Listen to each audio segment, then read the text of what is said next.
Merci de nous recevoir chez vous et bienvenue à ce magazine qui reçoit pour vous le directeur national de la DINACOPé. Avec lui, nous allons parler des forces et faiblesses de cette direction du ministère de l'Éducation nationale, mais aussi revenir sur les grandes actions menées à la tête de cette direction.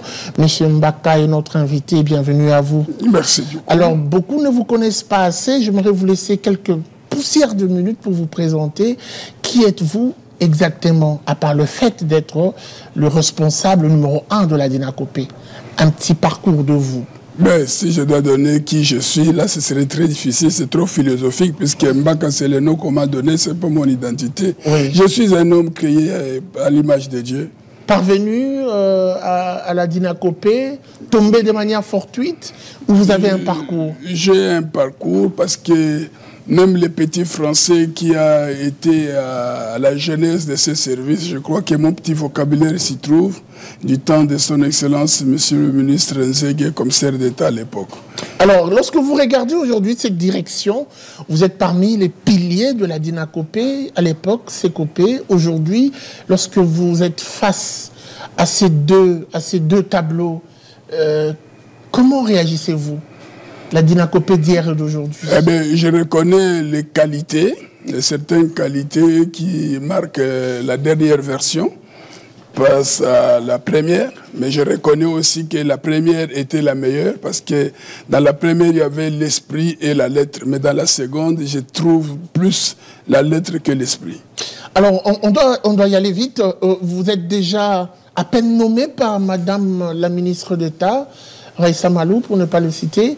Vous avez envisagé et même engagé des activités, certaines initiatives.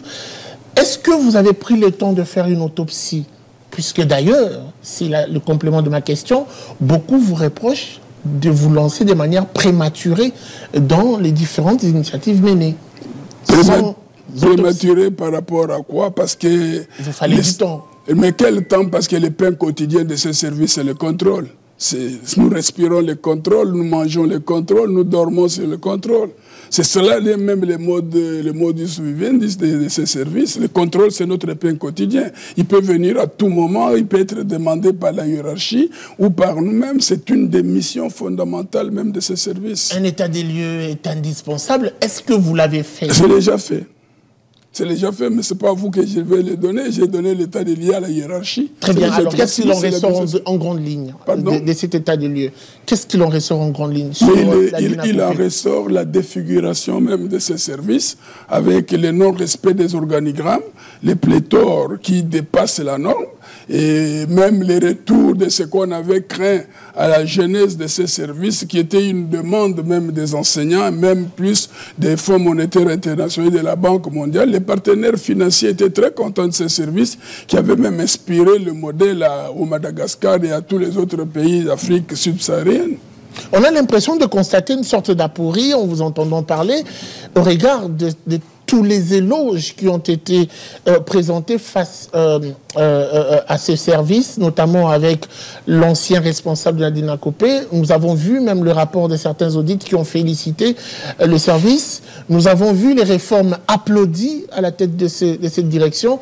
À vous entendre parler, on a comme l'impression que vous ne le reconnaissez pas. Non, pas du tout. Pas du tout. Je ne suis pas un petit esprit pour ne pas reconnaître ce que l'autre a fait. Et puis je ne viens pas dans votre studio pour juger ceux qui m'ont précédé. Très bien. Alors, cette émission, je ne la présente pas seule. Il y aura la participation de Gardi Diana, qui est journaliste à Zumeko, mais aussi Jordi Kengawe, qui est journaliste à Éduc TV. Alors, avant de donner la parole aux co-débatteurs, moi, j'aimerais qu'on rentre un tout petit peu sur ce contrôle qui a été initié. Vous venez de le dire, je paraphrase, que le contrôle, c'est votre quotidien. Chaque fois, vous le faites. Pourquoi un contrôle spécial, du moment où le contrôle existe déjà? Quelle a été la nécessité? Eh bien, quand il y a une pathologie, il faut trouver aussi une cure appropriée.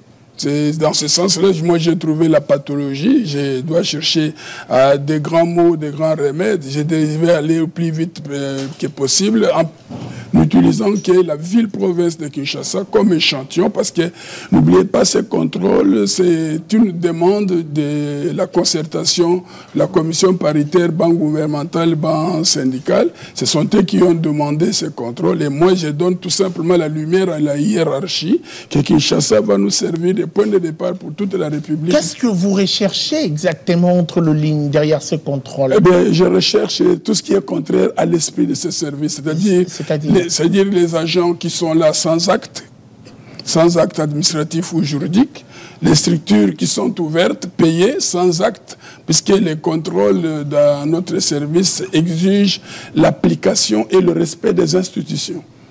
Les instructions, les principes, même en vigueur, quoi. Qu'est-ce qu'il faut dire? Gardi Diana, vous avez quelques minutes pour votre première question. Monsieur le directeur, bonjour. Bonjour.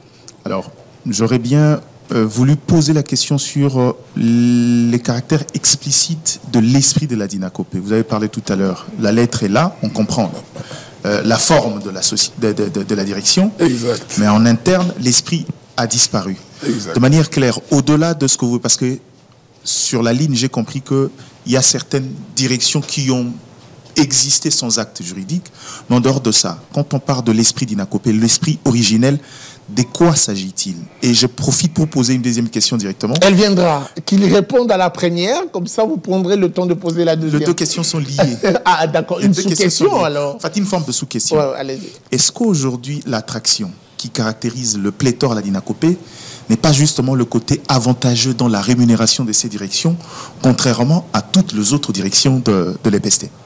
Je peux même rajouter un détail. Est-ce que ce n'est pas, c'est pas voulu, même par l'autorité, ces pléthores, les différents responsables, les différentes autorités à la tête de ce ministère? Vous savez qu'au demeurant, quand un ordre est mal donné, dans l'armée comme dans l'administration, il n'est pas appelé à être exécuté.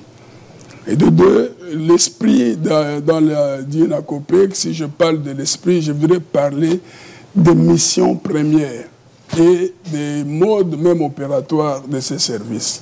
Donc les amis, ou nous tous, puisque moi aussi, avec tous mes collaborateurs provinciaux à l'atelier, nous avons fait les mea culpa.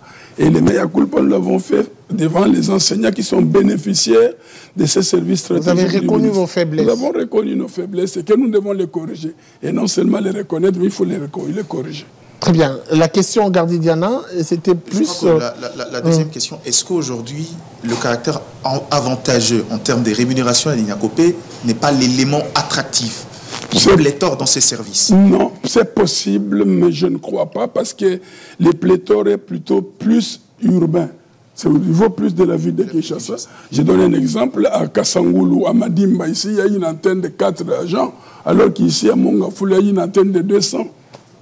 D'ailleurs, sans bureau. Pardon? Une antenne de Mongafou, sans bureau d'ailleurs. Bon, ça c'est vous qui le dites. Moi, je ne peux pas dire qu'il y a un bureau, mais je sais qu'il y a un bureau. Non, non, il y a un bureau. Il y a un bureau qui n'est pas totalement adéquat. Voilà. Comment vous faites pour gérer aujourd'hui ces pléthores, puisque vous reconnaissez quand même être en sureffectif? Ce n'est pas... Vous n'êtes pas un tout petit peu débordé en tant que responsable de la DINACOPé? Pas du tout. En tant que responsable, nous sommes là pour anticiper des solutions. J'ai trouvé un problème, je dois lui amener des solutions. Oui, mais quelle est cette thérapie de choc, justement? C'est justement d'abord éliminer ceux qui n'ont pas droit d'être là, c'est-à-dire ceux qui sont arrivés dans ce service sans document. Il y en a même qui sont là, qui sont payés, mais qui restent à Bruxelles ou à Lubumbashi, par exemple. Ils n'ont pas droit au chapitre. Et si je réduis les effectifs en élaguant tous ceux qui n'ont pas droit d'être là, ben on va voir comment on va élargir le service en créant d'autres structures qui peuvent résorber tous ceux qui sont les trop pleins.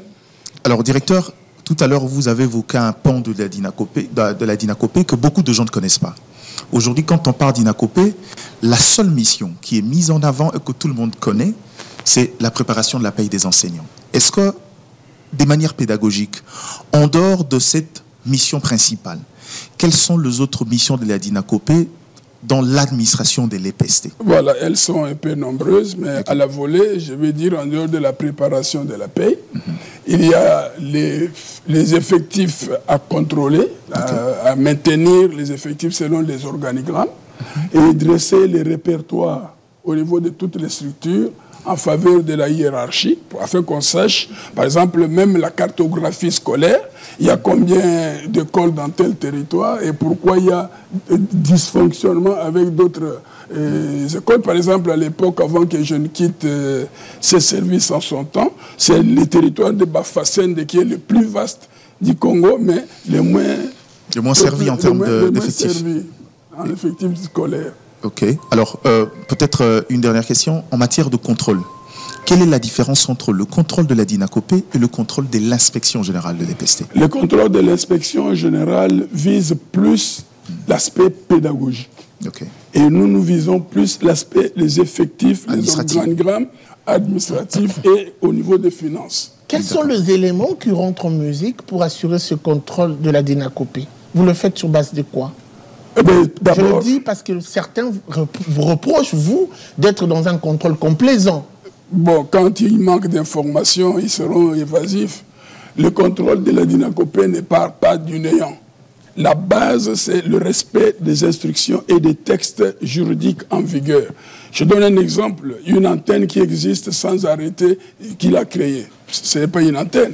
Et quelqu'un qui peut venir avec un arrêté signé par son Excellence, Madame le ministre, mais qui n'a pas une notification du secrétaire général. Ce texte, bien que juridique, tombe, parce que c'est la notification qui donne la force au texte juridique. Comment vous faites pour contrôler le faux et usage de faux?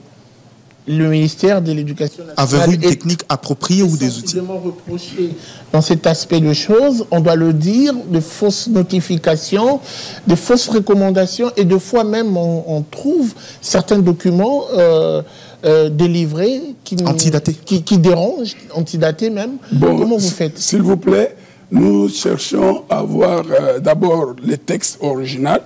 Nous voulons voir, parce que pour les photocopies, les faux sont nombreux.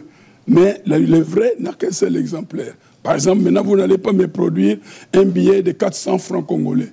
Parce que les vrais n'existent pas. Donc les faux aussi n'existeraient pas. Avant de passer la parole à Jordi Kengawe, qui s'impatiente déjà, je sais le lire sur ses lèvres. Une question, en tout cas, je voudrais, si je ne vous la pose pas, mais traverse l'esprit. Je suis à votre disposition. Aujourd'hui, vous faites face à ce qu'on appelle le trafic d'influence. On doit le dire et reconnaître que parmi les pesanteurs dont vous faites face, il y a également les recommandations politiques. Vous venez de vous mettre en avant-plan comme un véritable soldat pour combattre ce que vous considérez comme l'irrégularité. Mais comment vous faites face à cette pesanteur? Mais j'ai un bouclier. Mon premier bouclier, c'est le respect même des textes en vigueur. Et le deuxième, c'est l'autorité qui m'a établi, qui a jeté son dévolu sur ma modeste personne. C'est tout ce qu'il vous faut pour être serein. Il faut être serein, il faut être têtu quelquefois.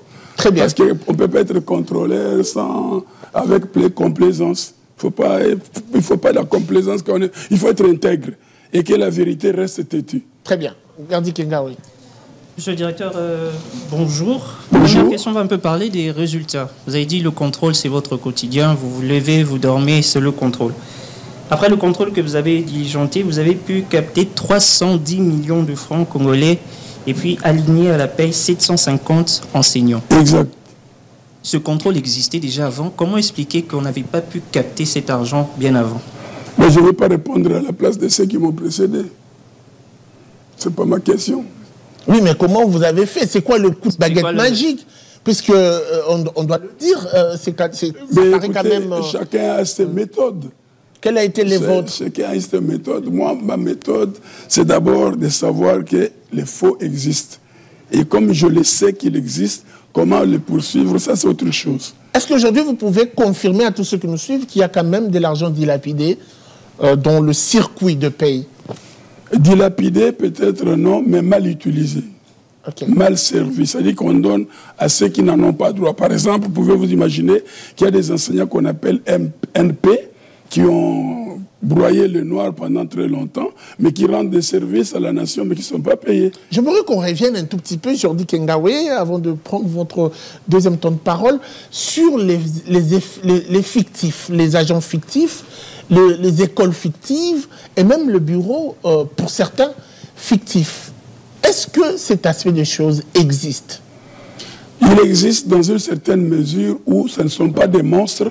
Ce sont des gens qui ont peut-être des papiers qui ne sont pas dûment qui n'ont pas dûment rempli les conditions. Jordi. Directeur, vous avez dit que vous avez... C'était après un contrôle, mais quel est l'avenir aujourd'hui de ceux que vous avez écartés de ce contrôle? Pourquoi je dois répondre à leur avenir? Moi, je ne m'occupe pas d'eux. Je m'occupe de ceux qui sont en ordre. Le salaire de l'enseignant a un caractère urgent et alimentaire. Moi, je m'occupe de celui qui est vrai, qui manque le salaire, pas du faux, qui vient usurper les droits de celui qui a droit. Donc, vous allez initier aucune démarche pour le remettre dans l'ordre? Comment je vais les remettre? Comment ils sont arrivés là-bas? Ce n'est pas par moi. Ce n'est pas par mon acte. Est-ce que vous n'avez pas reçu une sorte de mot d'ordre pour, peu importe le moyen, assainir les effectifs? Peu importe le moyen. Comme non, peu importe le moyen, ça signifie quoi? Ça, c'est de la folie. On doit suivre la règle. Peu importe le moyen, c'est comme si je peux faire la folie, je peux dérégler. Non. Or, je crois que l'actuel ministre, la Mineta, pour ne pas citer son nom, elle m'a dit de ne pas faire la chasse à la sorcière. Et pourtant, on en a l'impression. Vous êtes derrière une sorte de chasse à la sorcière. Les faiseurs de bruit sont ceux qui n'ont vraiment pas droit. Moi, je voudrais même une confrontation. Par exemple, au travers de votre maison de presse, que ceux qui sont retirés de la paix viennent avec ce que je leur reproche. Et que vous-même, avec les lois, les textes en vigueur, vous puissiez en juger.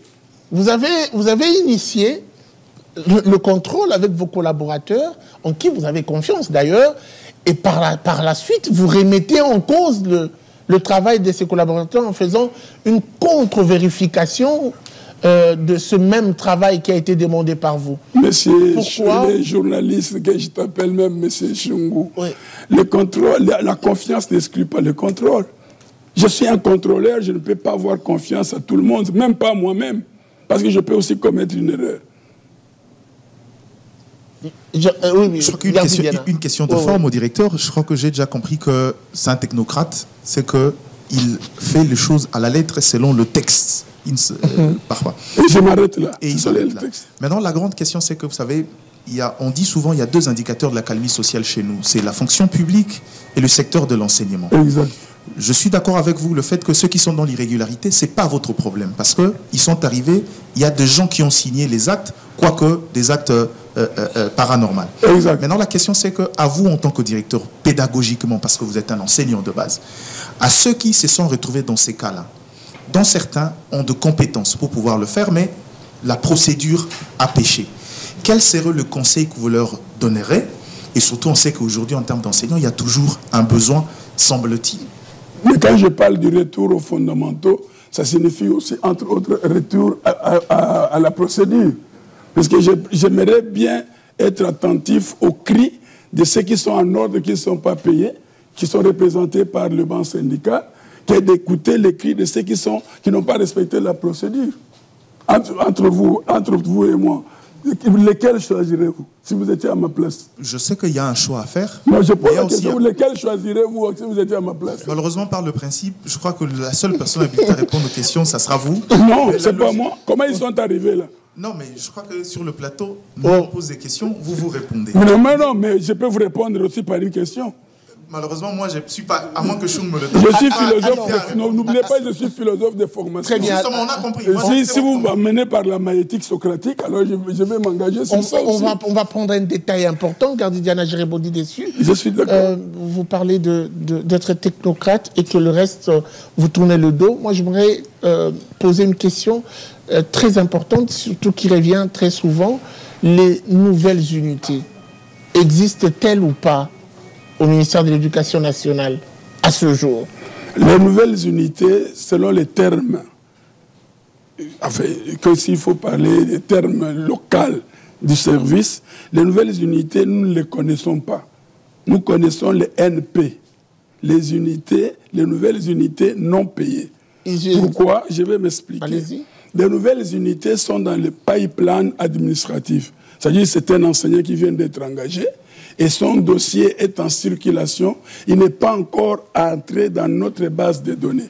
Donc ceux dont les dossiers sont entrés dans notre base de données, qui autrefois étaient appelés nouvelles unités, dans le jargon professionnel de chez nous, nous les appelons NP.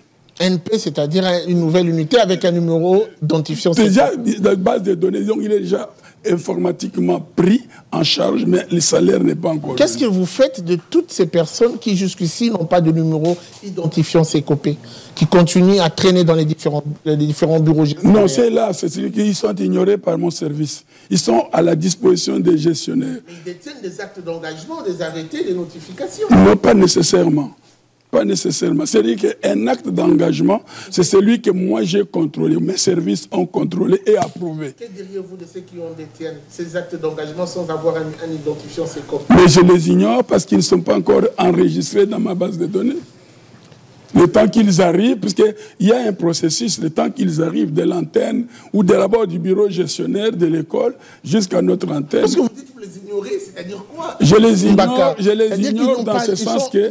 Ils n'ont pas de droit. Non, ils ont le droit. Inexistants pour vous. Ignorer, c'est ça? Non, ils ont les pleins droits. Ils ont les pleins droits parce que ce sont des fonctionnaires de l'État. Mais tant que leur dossier n'est pas encore arrivé sous le contrôle de mon service, je dois les ignorer, je ne vais pas les prendre. Je ne suis pas quand même un magicien. Très bien. Oui. En fait, il y a encore une question de procédure pour le directeur. Aujourd'hui, c'est vrai, il parle de la procédure administrative. Je voulais avoir son point de vue aujourd'hui sur le besoin de la mise en retraite, surtout des enseignants, parce que vous contrôlez les effectifs. Il semble qu'aujourd'hui, c'est un vrai problème en interne. Autrefois, on a commencé parce que le partenaire technique et financier sont venus en aide. Mais il semble que cette procédure-là s'est très vite stoppée, si ce n'est le fait que le CENSA peut venir un tout petit peu résoudre le problème. Quel est le regard? Est-ce que dans l'évaluation de la DINACOPé de cette fois-ci, vous avez constaté qu'il y a des effectifs qui sont éligibles à la retraite, mais qui seraient encore en circulation? Si oui, quelle est la procédure entamée pour résoudre ce problème? Exact, vous avez totalement raison. Je crois que c'est une des résolutions du dernier atelier du retour aux fondamentaux. Nous ne pouvons pas comprendre quelqu'un qui a rendu des loyaux services à cette nation et qui, à cause de son âge professionnel et âge biologique, qu'il puisse être jeté comme une éponge sans égard. Alors nous avions résolu de les maintenir, non seulement dans les fichiers paye, mais dans la structure que nous appelons agents en instance d'affectation, en attendant que la CENSAP vienne prendre les relais en douceur et qu'avec honneur qu'ils puissent aller au niveau de la CENSAP. Comment fonctionnez-vous avec toutes les directions? Je parlerai d'abord qui ont commencé par être des cellules ou des coordinations, aujourd'hui directions, qui sont attachées à vous, DINACOPé, qui dépendent de vous en termes de frais de fonctionnement, mais qui ne dépendent pas de vous lorsqu'il s'agit de la prime.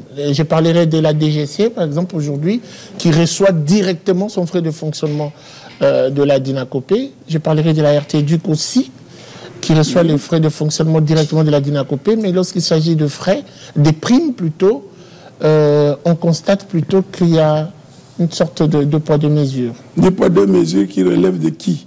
De chez nous ou de l'autre côté? C'est à vous de nous dire, vous êtes le responsable de la DINACOPé. Non, à salaire égal. Ces deux services dépendent de vous. À salaire égal, travail égal, je crois que là, c'est un dysfonctionnement. Donc, en principe, ces deux services devraient recevoir de vous, et notamment des primes, comme ça se passe avec votre direction. Mais vous ne vous occupez pas de la paie des enseignants. Pourquoi je dois vous donner les primes qui relèvent de la DINACOPé? Avez-vous eu écho, monsieur le directeur, d'une prime qu'on appelle la prime des technicités, qui serait une prime qui passerait par votre direction? La prime de technicité, c'est pour les amis qui travaillent à l'informatique, par exemple. C'est tout. C'est ce que je connais. Elle existe? Elle existe, oui. Ils sont des techniciens. OK. Et les deux directions qui sont considérées comme les directions techniques n'en bénéficient pas. Comment vous l'expliquez? Mais en quoi votre technicité concerne la DINACOPé sur la paie des enseignants? Vous êtes technicien à la presse, comme vous m'avez invité. Mais elles sont attachées à votre direction. Qui les a attachées? Par quel texte générateur? C'est cela le grand problème. Okay. Par quel texte générateur vous êtes attaché? Et puisque c'est dans ces textes-là qu'on devrait vous accorder même toutes ces primes dont vous parlez. Et c'est que nous devons rester dans le respect des instructions et des textes en vigueur. C'est à ce titre-là que nous ne pécherions pas. Parlons un tout petit peu de ce contrôle lancé. Je reviens sur ça. C'était une parenthèse avec le direction. Je vous en concède. Revenons sur le contrôle lancé. On parle de la phase expérimentale avec Kinshasa. Une fois fini à Kinshasa, quelle sera la prochaine étape? Elle n'est pas expérimentale. C'est une prémisse. Mais la mission telle que demandée par les banques gouvernementales et les banques syndicales concerne toute la République démocratique du Congo. Et en tant que responsable, je ne peux pas laisser la case se brûler en attendant que les voisins viennent. Est-ce que vous avez le moyen aujourd'hui, la DINACOPé, puisque vous en plaignez déjà, au-delà de votre enveloppe de 100 000 $ chaque mois de fonctionnement, est-ce que vous avez le moyen suffisant pour assurer la couverture de ce contrôle sur l'ensemble du territoire national? Les moyens, en ce qui concerne la situation limitative de la DINACOPé, oui, parce que nous avons un frais de fonctionnement quant à ça. Mais quand il s'agit d'une mission conjointe avec les gouvernements et les banques syndicales, là c'est le trésor public qui prend en charge, ce n'est pas la DINACOPé. Très bien. Gardi Diana. Je crois qu'il y a encore une question de forme. Monsieur le directeur, je sais que tout à l'heure vous avez parlé d'une forme d'évaluation une fois arrivé à la DINACOPé. On salue votre clairvoyance de reconnaître quelques forces de vos prédécesseurs, notamment la question de la numérisation. Mais moi, la grande question que je voudrais savoir aujourd'hui, en termes d'objectifs, quels sont les grands objectifs de la DINACOPé dans cette question d'encadrement des pays des agents? La DINACOPé sous votre gestion, bien évidemment. Et à ce jour ici, s'il existe une feuille de route établie pour redresser, remettre l'esprit et la lettre dans ce service. Votre plan directeur? Eh bien, je n'ai pas un plan directeur bien défini parce que je ne suis que serviteur. Je suis à la lettre la vision de ma hiérarchie. Mais en ce qui concerne de façon interne, je crois que c'est la paix. La paix dans le milieu professionnel des enseignants. Vous savez que notre service est un service stratégique dans ce ministère. Nous voulons la paix, que l'enseignant, même s'il touche les peu que les trésors publics lui assignent, qu'il les touche réellement. C'est ainsi que nous avons remis sur chantier les listings de la direction de la paie où il y a les vrais salaires que l'enseignant doit toucher au lieu d'envoyer un listing de suivi de travail où il n'y a pas de salaire. Il faut que l'enseignant connaisse combien il touche et quand il va à la banque, qu'il ne tombe Je pas crois qu'ils victime. le connaissent déjà depuis un certain moment. Depuis 2 mois, oui, depuis bientôt 2 mois. Ils le connaissent. Avant, ils ne connaissaient pas ce qu'ils touchaient? Non, malheureusement. Ah bon? Puisque dans les listings qu'on envoyait pour des raisons de mise à jour, il n'y avait pas de salaire. C'était seulement identité, numéro de sécopé. Oui, Jean-Di Kengaoui. Mais ce listing sera mis en ligne quand dans votre plateforme? Parce que jusqu'à aujourd'hui, je crois jusqu'à maintenant même, ce listing-là n'est pas encore dans votre plateforme. Bon, je crois que les mettre en ligne, ce n'est pas nécessaire. Il faut que le propriétaire lui-même détienne son listing en main. On a donné priorité. Mais la plateforme permet justement à l'enseignant d'accéder et voir... Mais l'enseignant aura son listing physique d'abord.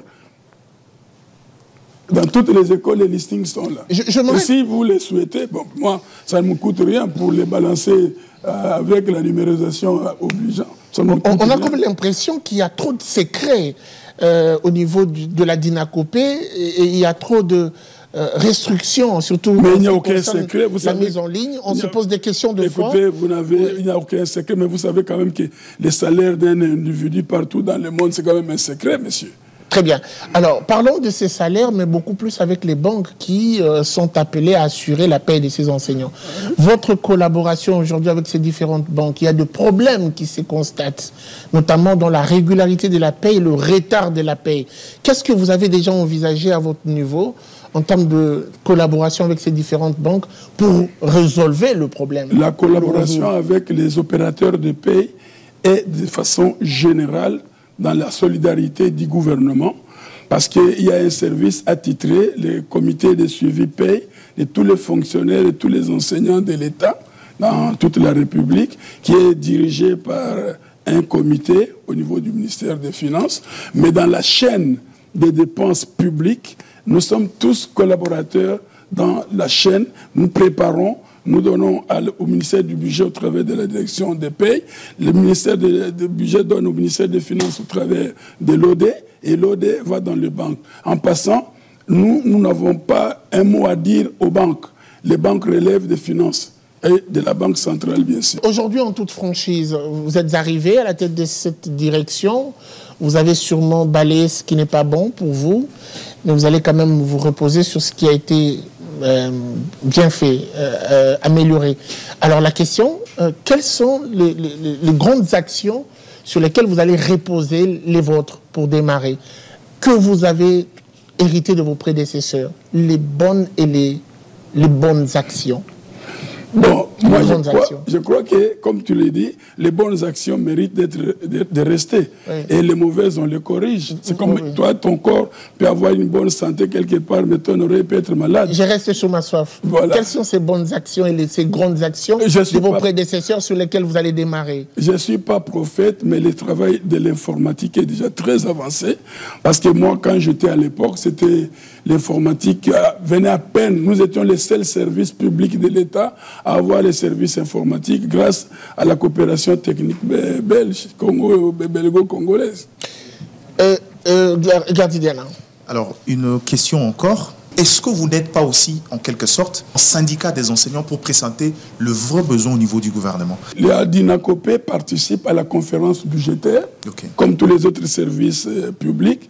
Et d'ailleurs, ceux qui ont droit à ces chapitres, la plupart, ce sont des syndicalistes eux-mêmes. Parce qu'il n'y a pas meilleur prophète que soi-même. Monsieur Mbaka, on vous entend parler. Nous pouvons présenter les effectifs. Comme la question, par exemple, il y a combien de NP qui n'ont pas encore de salaire? Nous pouvons présenter les effectifs pour la prévision du budget, par exemple, de la loi 2000, la loi budgétaire financière des finances de 2025. Si le gouvernement nous demandait les effectifs, combien des unités vous avez qui attendent d'être payées? Donc, de l'ordre de 54 600 quelques.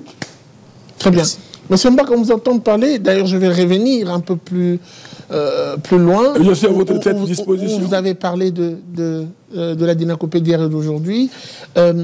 Lorsque l'on regarde les effectifs aujourd'hui, ces débordements, certains même ont trouvé un qualificatif, et j'aimerais que vous puissiez en tout cas nous aider à le dire sans gêne.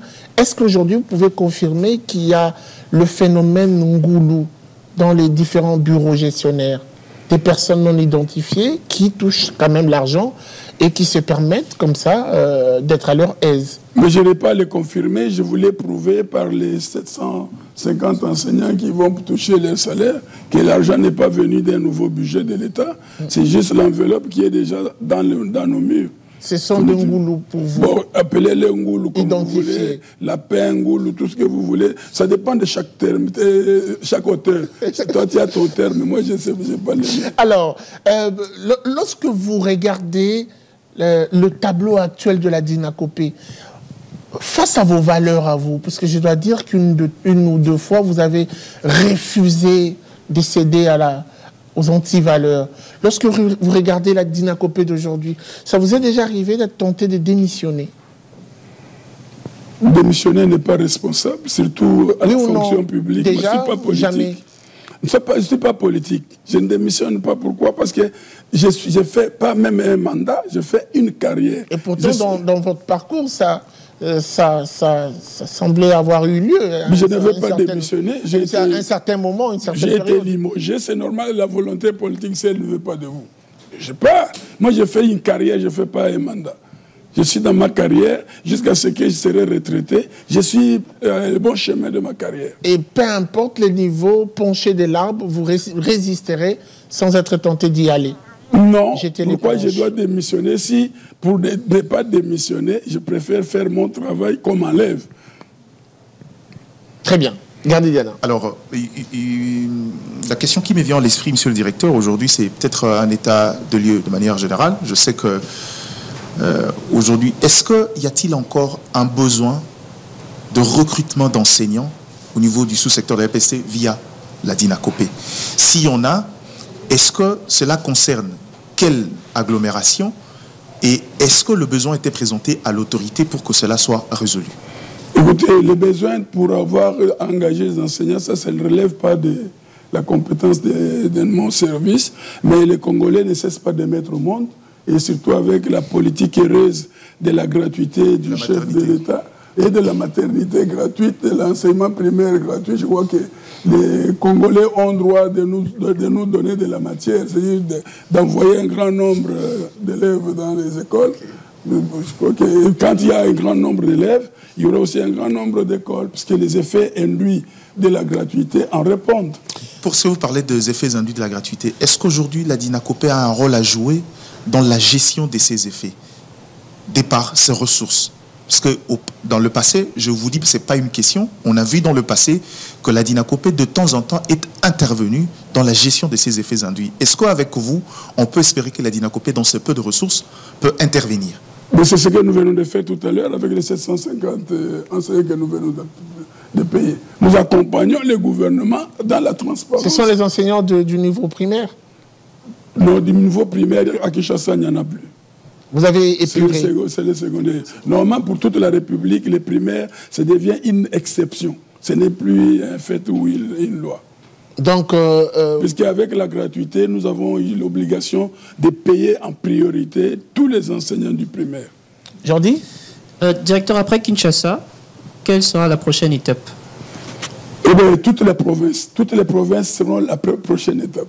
C'est-à-dire que toute la République sera couverte, je crois, de manière simultanée. Pardon? De manière simultanée, oui. Donc, globalement, ce sera même la réponse de la commission paritaire gouvernement-syndicat. Comment pensez-vous être efficace avec les mêmes personnes qui ont été hier reprochées d'être dans un réseau de mafia? Vous les utilisez et je pose différemment votre question. Est-ce qu'il est possible qu'il y ait un réaménagement d'effectifs au sein de la Dinakopé dans les jours à venir? C'est possible, ça dépend de la volonté politique. C'est pas à mon niveau. Vous n'avez pas de volonté? Non, je peux en avoir une, mais la mienne est absorbée par la volonté de la hiérarchie. Très bien, elle prime pas. Alors, comment vous pensez faire et être efficace avec les mêmes personnes qui, hier, ont été complaisantes? Dans ce contrôle, bien sûr. Ben, vous avez raison, mais je crois que c'est un problème de réarmement moral. Vous pouvez changer quelqu'un aujourd'hui à l'aide des services nationaux, l'initiative louable du chef de l'État. Le service national. Vous allez envoyer des gens à Koulouna sont devenus des bons citoyens. Ils nous construisent des écoles, ils nous construisent des hôpitaux. C'est un problème de mentalité d'abord. Qu'est-ce qui fait votre force et votre détermination, votre engagement? On sent que vous n'avez peur de rien, vous pensez... Non, c'est la discipline et l'intégrité. C'est-à-dire que quand on doit gérer un bien public, il faut voir l'intérêt de tout le monde, que l'intérêt égoïste des individus. Nous avons quand même vu ceux qui ont commencé comme vous, qui après se sont retrouvés face au pot de vin, un peu plus faibles. Est-ce que vous êtes encore fort puisqu'il n'y en a pas encore ce genre de propositions, ou vous pensez tenir bon, peu importe le moment où ça se présentera? Bon, je ne sais pas à votre avis, est-ce que l'eau peut devenir du bois? Je ne pense pas. La question ne renvoie pas à l'eau ni au bois. C'est une comparaison que je vous donne. C'est-à-dire que c'est un problème d'abord de l'éducation, et un problème de culture interne, et un problème de confession. On a quand même suivi... Celui qui craint Dieu, il y a quand même certaines valeurs minimales qui ne peuvent pas déraper. On doit finir cette émission. On a quand même suivi un moment l'ancien secrétaire général migrer vers comment on va dire, lanceur d'alerte. On a suivi sa récente déclaration au niveau de l'Assemblée nationale où il démontrait noir sur blanc une sorte de réseau qu'il fallait à tout prix stopper, une sorte d'hémorragie. Vous êtes tombé également sur ces déclarations, votre version de fait.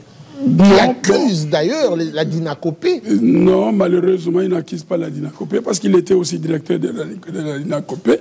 Il était aussi secrétaire général, comme le président de l'Assemblée l'avait déclaré du haut de son perchoir. Moi, je ne le condamne pas parce qu'il a changé de camp. Maintenant, il est politique. Je ne le condamne nullement pas. Ça dépend de sa manière. Il n'a qu'à tirer lui-même les conséquences de ses déclarations. Je n'entre pas dans cette moutarde. Il en est ressorti les mains propres, voilà pourquoi il dénonce. Bon, ça c'est vous qui le dites. Et vous dites quoi, vous, à la place? Bon, moi, je ne dis rien parce que je ne suis pas politique.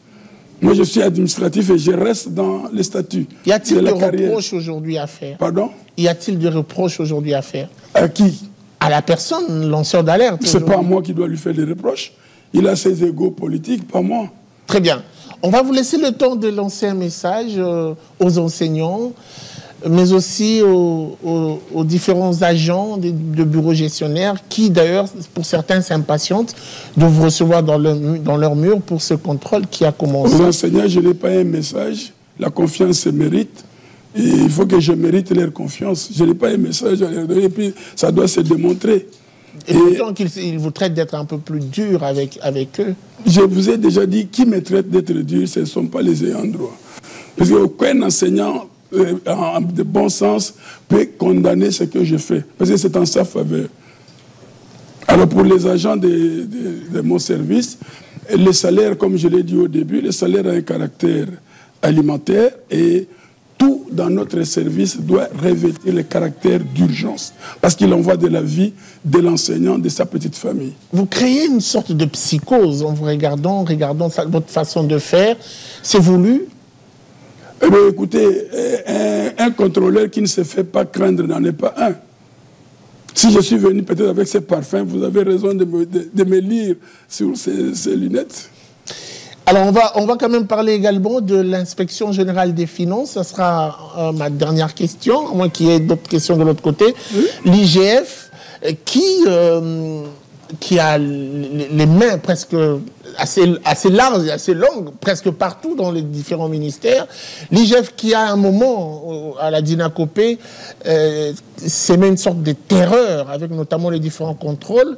C'est encore plus gentil pour vous puisque c'est un début. Est-ce que vous avez déjà la peur de l'IGF dans votre façon de faire, ou vous avez intégré cet aspect de choses? Celui qui a peur du magistrat, je peux prendre l'IGF dans le cas du magistrat, celui qui a peur du magistrat, c'est qu'il fait mal ce qu'il devait faire. Parce qu'on ne peut pas craindre le magistrat quand on est en ordre. Quand on est dans l'ordre, on ne craint pas le magistrat. L'IGF, c'est un service qui aide l'orthodoxie des finances publiques de l'État. Au contraire, il est le bienvenu, non seulement pour venir nous faire arrêter, mais pour nous guider et pour nous conseiller. Et donc l'IGF ne vous fait pas peur? Bon, me faire peur parce que je ne fais rien pour qu'il me fasse peur. C'est comme maintenant là, je suis libre de circuler dans tout mon pays parce que je n'ai pas affaire à un magistrat. Vous n'avez pas peur des inspecteurs de l'inspection générale des finances? Pour autant que je sois dans les normes qu'ils exigent. Que je ne sois pas en train de faire payer les gens qui sont engagés hors normes, par exemple au-delà de l'âge prescrit, et que je ne fasse pas le détournement des deniers publics de l'État. Pourquoi je dois avoir peur de lui? On finit? Bon, je crois que la question de forme que je pourrais poser avec l'IGF, comme le directeur vient de le dire, l'IGF ne vient que pour aider, pour redresser. C'est tout. Là où il y a question de gouvernance. C'est un service qui vient au secours de l'administration. Et d'ailleurs, on dit souvent là où le travail est bien fait, l'IGF n'a pas de place. Il ne viendra pas. Est-ce que... C'est comme les magistrats ne vont pas aller chez un bon citoyen. C'est un bon citoyen, pour faire quoi que ce soit. Dans le passé, les PST, un passé très récent, l'IGF était presque en un conflit permanent avec les PST, particulièrement aussi la Dinakopé. Est-ce qu'aujourd'hui, vous avez réussi à rétablir ce climat de confiance avec ce service de l'État? Bon, peut-être que ce serait trop tôt de dire que j'ai rétabli le climat de confiance, parce que la confiance se mérite.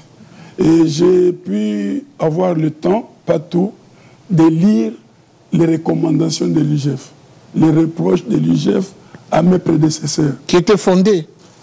Je ne sais pas dire qui étaient fondés ou non, je sais pas, mais moi je lis pour que je ne retombe pas dans les mêmes erreurs qu'ils ont décriées. Donc vous reconnaissez quand même que ces recommandations ont identifié des problèmes. Je peux vous dire que nous sommes plus pédagogues que financiers. C'est comme l'IGF aussi, c'est dans le domaine pédagogique et nous allons aussi lui donner des conseils. Merci beaucoup. Il peut nous conseiller du côté financier, c'est normal. Vous le conseillez du côté pédagogique. Par exemple, chacun dans sa lucidité. Par exemple, qui ne doit pas faire peur ou contrôler. Merci beaucoup à vous, M. Mbaka. C'est moi qui vous remercie. Votre disponibilité, c'est une première. Nous allons vous suivre à la loupe, notamment les activités menées au sein de vos directions. Je suis à votre tête disposition. Très bien. Merci à vous de nous avoir suivis. C'était donc ce plateau spécial avec le directeur national de la Dinakopé. La suite, c'est sans doute au prochain numéro avec le même plaisir. Au revoir et à très vite.